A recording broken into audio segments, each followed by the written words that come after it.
I'm confused. So you're not already coming back? What? Chris Jones has said that you're coming back. I thought this was already nice. That's why we love Chris. He's very optimistic. He's very optimistic. Chris Jones' quote is, "I'm not buying it. He'll be back next year." But he also followed that up, though. He said, "I can't promise you anything." Nice. But, anyway. There you go. Yeah, let's keep this thing moving. A little Eagles 17, Commanders 24. Jason, you want some thoughts on the game? I mean, obviously the Eagles didn't play all their starters, but yeah, I mean, that's the big storyline. Is obviously the way it worked this past week for the Eagles was if Detroit beat Chicago, which did end up happening. And if the Eagles win, the Eagles could have jumped up to the 2 seed. The Eagles obviously elected to rest their starters because they prioritized the rest going into the playoffs, which I think is right. I mean, it's if the Eagles could have guaranteed getting the 2 seed by playing their starters, I think they probably would have played. But because there was this other game that also had to take place, you have the risk of injury. It's kind of outside of your control. The one thing you can control in that situation is making sure your team is rearing and ready to go for week 1. And I also, to be honest with you, I felt pretty confident the Eagles backups would beat the Commanders. And I think that they should have. They didn't finish the game well. They started off pretty good. Tank Bigsby was running crazy. I was excited to see Tanner McKee. He's played well in most of his outings with the Eagles.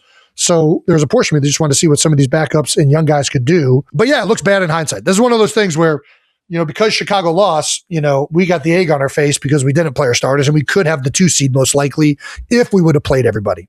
But I think of it like this too, is like Monday morning quarterback. If they start the starters and one of the premier guys gets hurt and the Lions don't win, then everybody's going to be on Nick Sirianni about what fucking idiot is playing his guys in a game that's meaningless. Damn if you do, damn if you don't. Yeah. And we were in a similar situation in 2023, my last year, and the offense was struggling. We really actually had less to gain. Like we weren't really playing for anything in that week, if I recall it correctly.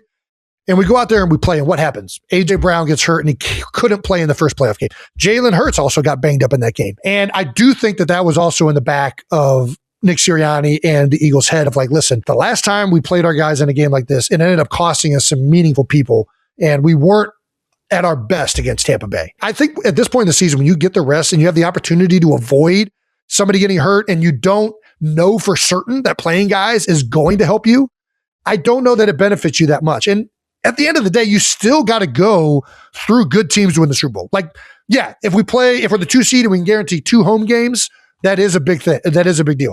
But at the same time, like we're going to have to play great teams regardless. And now we get a week of rest. All of our starters, Landon, our whole offensive line has been so banged up. A lot of those guys got the ability to get healthier. And then we're going to get to play. Well, and now we get San Fran, who just fought their tails off with a juggernaut of Seattle, and they're going to be coming to the East Coast. I think if this team is good enough, they're still going to find a way to get it done. I don't think that decision in week 18 is going to determine the outcome of this team. I just think that when we play up to our potential with the defense we have and with the offensive firepower we have, I think we can beat anybody.